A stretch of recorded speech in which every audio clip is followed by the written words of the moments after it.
Assalamualaikum warahmatullahi wabarakatuh. Saya Lia Apriliani, angkatan 16, kelompok 4, akan memaparkan tentang tugas, fungsi, kedudukan, peran guru sebagai ASN, dan pengembangan karir ASN.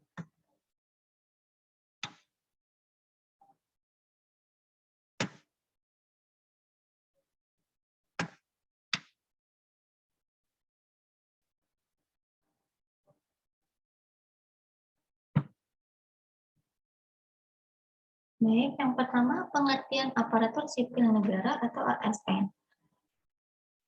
ASN adalah istilah untuk kelompok profesi bagi pegawai-pegawai yang bekerja pada instansi pemerintah. ASN terdiri dari PNS dan P3K yang diangkat oleh pejabat pembina kepegawaian dan diserahi tugas dalam suatu jabatan pemerintahan atau diserahi tugas negara lainnya dan digaji berdasarkan peraturan perundang-undangan. Selanjutnya, peran, fungsi, dan tugas guru. Guru memiliki suatu kesatuan peran dan fungsi yang tak terpisahkan antara kemampuan mendidik, membimbing, mengajar, dan melatih.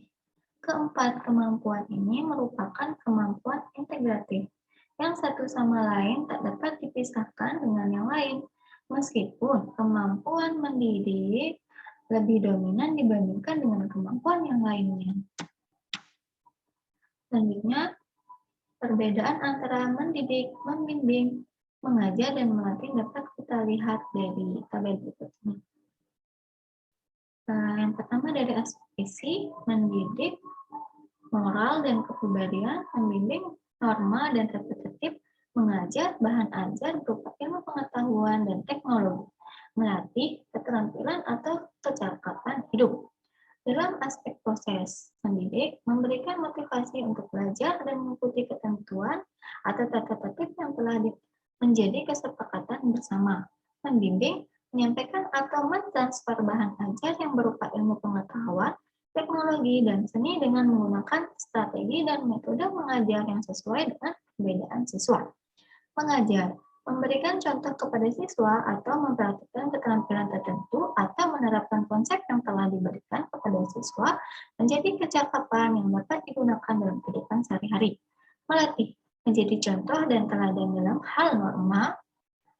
dalam hal moral dan kepribadian. Selanjutnya aspek strategi dan metode. Nah, mendidik di sini keteladanan dan pembiasaan. Membimbing, motivasi, dan pembinaan. Mengajar, ekspositori, dan empiri. Melatih, praktik kerja, simulasi, dan magang. Selanjutnya ada peran ganda guru. Dari sisi lain, guru sering diciptakan memiliki peran ganda, yaitu edukator, manajer, administrator, supervisor, leader, inovator, evaluator, dan fasilitator. Edukator. Ini maksudnya guru sebagai teladan bagi peserta didik. Manajer, pendidik memiliki peran untuk menegakkan ketentuan tata tertib yang telah disepakati bersama di sekolah, memberikan arahan atau rambu-rambu ketentuan agar tata tertib di sekolah dapat dilaksanakan dengan sebaik-baiknya oleh warga sekolah. Selanjutnya, administrator. Sebagai administrator, guru memiliki peran melaksanakan administrasi kurikulum, administrasi penilaian, dan sebagainya. Selanjutnya, peran guru sebagai supervisor, yaitu guru sebagai supervisor dengan pemberian bimbingan dan pengawasan kepada peserta didik, memahami permasalahan yang dihadapi peserta didik, menemukan permasalahan yang terkait dengan proses pembelajaran, dan akhirnya memberikan jalan keluar pemecahan masalahnya. Selanjutnya, sebagai leader, guru lebih memberikan kebebasan secara bertanggung jawab kepada peserta didik. Selanjutnya, inovator. Sebagai inovator, seorang guru harus memiliki kemampuan belajar yang cukup tinggi untuk menambah pengetahuan dan keterampilannya sebagai guru. Tanpa adanya semangat belajar yang tinggi, tidak mungkin bagi guru dapat menghasilkan inovasi-inovasi yang bermanfaat untuk meningkatkan mutu pembelajaran di sekolah. Selanjutnya, evaluator di sini maksudnya mengumpulkan data tentang keberhasilan pembelajaran yang telah dilakukan.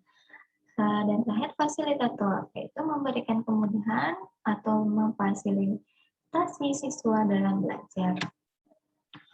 Baik, selanjutnya kedudukan guru. Pada bab 2 pasal 2 Undang-Undang Nomor 14 tahun 2015 tentang guru dan dosen menyebutkan guru mempunyai kedudukan sebagai tenaga profesional pada jenjang pendidikan dasar, pendidikan menengah, dan pendidikan anak usia dini pada jalur pendidikan formal yang diangkat sesuai dengan peraturan perundang-undangan. Maksud dari ayat ini menyebutkan bahwa guru adalah orang yang mendalami profesi sebagai pengajar dan pendidik, mempunyai kemampuan dan kesempatan untuk memberikan kontribusi. Umumnya, guru merujuk pada pendidikan profesional, dengan tugas utama mendidik, mengajar, membimbing, mengarahkan, melatih, dan mengevaluasi hasil belajar siswa atau peserta didiknya. Selanjutnya, pengembangan karir ASN. Karir artinya di sini itu suatu rangkaian atau tahapan perkembangan kemajuan perjalanan pekerjaan atau jabatan dari yang terendah hingga tertinggi yang dapat dicapai oleh seorang pegawai di dalam suatu organisasi, baik itu swasta ataupun institut pemerintahan. Selanjutnya, tahapan perkembangan karir PNS. Di sini ada yang pertama pendidikan dan pelatihan. Pendidikan dan pelatihan atau diklat boleh dikatakan merupakan langkah awal bagi PNS dalam menapaki jenjang karirnya. Untuk meningkatkan kemampuan PNS, maka kepada mereka diberikan hak untuk mengikuti pendidikan dan pelatihan atau diklat jabatan PNS. Secara umum, jenis diklat terdiri dari diklat prajabatan dan diklat dalam jabatan. Diklat prajabatan diperuntukkan bagi CPNS dan merupakan kewajiban sebelum diangkat sebagai PNS. Selanjutnya, diklat dalam jabatan. Diklat dalam jabatan terdiri dari 3 jenis, yaitu diklat kepemimpinan, diklat fungsional, dan diklat teknis. Diklat kepemimpinan dilaksanakan untuk mencapai persyaratan kompetensi kepemimpinan aparatur pemerintah sesuai dengan jenjang jabatan struktural yang terdiri dari diklat kepemimpinan tingkat 4 untuk jabatan struktural eselon 4. Diklat kepemimpinan tingkat 3 untuk jabatan struktural eselon 3. Diklat kepemimpinan tingkat 2 untuk jabatan struktural eselon 2. Dan diklat kepemimpinan tingkat 1 untuk jabatan struktural eselon 1. Sedangkan bagi PNS yang ingin mengembangkan karir dalam jabatan fungsional harus terlebih dahulu mengikuti diklat fungsional. Diklat fungsional dilaksanakan untuk mencapai persyaratan kompetensi yang sesuai dengan jenis dan jenjang jabatan fungsional tertentu seperti guru, audit, peneliti, dan sebagainya. Sedangkan untuk peningkatan kompetensi teknis yang diperlukan untuk pelaksanaan tugasnya, maka kepada PNS diberikan sarana peningkatan kemampuan berupa diklat teknis. Selanjutnya, yang kedua, kenaikan pangkat. Pola karir lain yang diberikan kepada PNS adalah kenaikan pangkat, yang merupakan bentuk penghargaan kepada PNS untuk lebih meningkatkan prestasi kerja dan pengabdiannya kepada negara. Sistem kenaikan pangkat terdiri dari sistem kenaikan pangkat reguler dan sistem kenaikan pangkat pilihan.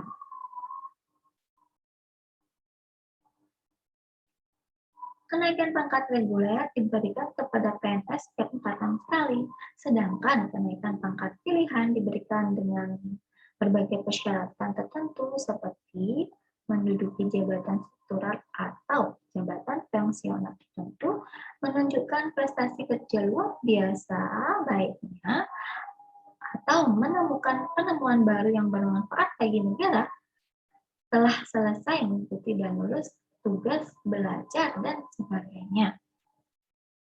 Selanjutnya yang ketiga, promosi jabatan. Promosi jabatan merupakan bagian dari pengembangan karir seorang PNS. Mengacu kepada Undang-Undang Nomor 5 Tahun 2014 tentang Aparatur Sipil Negara menyebutkan bahwa jabatan ASN terdiri atas jabatan administrasi, jabatan fungsional, dan jabatan pimpinan tinggi. Jabatan administrasi terdiri atas jabatan administrator, jabatan pengawas, jabatan pelaksana. Jabatan fungsional adalah sekelompok jabatan yang berisi fungsi dan tugas berkaitan dengan pelayanan fungsional yang berdasarkan pada keahlian dan keterampilan tertentu.